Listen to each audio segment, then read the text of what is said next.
একজন আপু আমাকে মেসেজ দিয়ে জিজ্ঞেস করেছিল কিভাবে চুড়ি বানাতে হয়, তো সেই জন্যই আজকের ভিডিওটি। তো আমি শুরুতে চুড়ির বেস, গুটি সুতা এবং গ্লু নিয়ে নিয়েছি।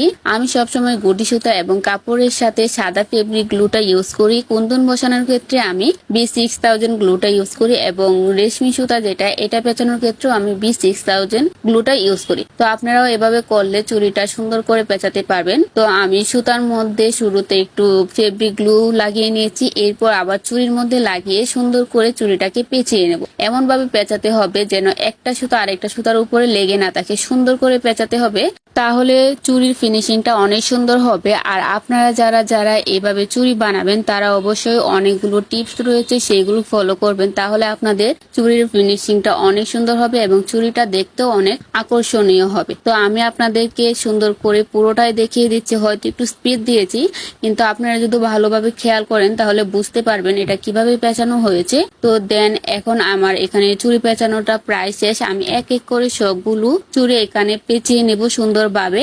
আপনারা দেখতেই পাচ্ছেন যে কত সুন্দর লাগছে এই চুড়িগুলো। তো এখানে আমার সবগুলো চুড়ি পেঁচানো শেষ। এখন আমি চুড়ির মধ্যে ডিজাইন করব। আমি কিন্তু শুরুতেই বলেছি চুড়ির মধ্যে ডিজাইন বা কুন্দন বসানোর ক্ষেত্রে আমি B6000 গ্লুটা ইউজ করি। তো আমি যেহেতু এখানে গুটি সুতা ইউজ করেছি সেহেতু সুতাগুলো একটু উঠে উঠে থাকে, সেই জন্য আমি দেশলাই দিয়ে সুন্দর করে এগুলোকে ফিনিশিং করে নিচ্ছি।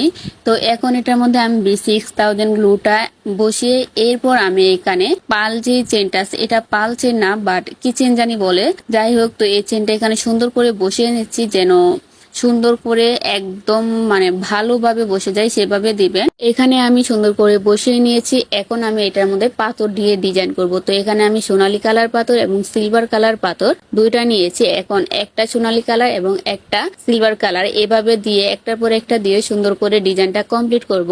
তো আমি এখানে কিভাবে বসিয়েছি আপনারা সেই অনুযায়ী বসাতে পারেন। আপনারা চাইলে বিভিন্ন ডিজাইনও করতে পারেন। আমি যেহেতু এই ডিজাইনটা করব সেই জন্য এটা নিয়েছি। তো আপনারা যারা যারা পূজা উপলক্ষে চুড়ি অর্ডার করতে চান তারা অবশ্যই আমাকে আমার ফেসবুক পেজে ইনবক্স করবেন। তো দেখতে দেখতে আমার এক সাইডে পাথর বসানো শেষ হয়ে গিয়েছে, এখন আমি অন্য সাইডে বসিয়ে নিব। এখন আমি আরেকটা চুড়ি বানিয়ে নিয়েছি।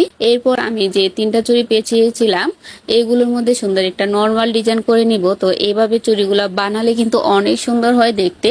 এখানে কফি কালারের সাথে রেড কালারটা অনেক সুন্দর লাগছিল। আপনাদের কাছে এই চুড়ির ডিজাইনটা কেমন লেগেছে অবশ্যই কমেন্টে জানাবেন।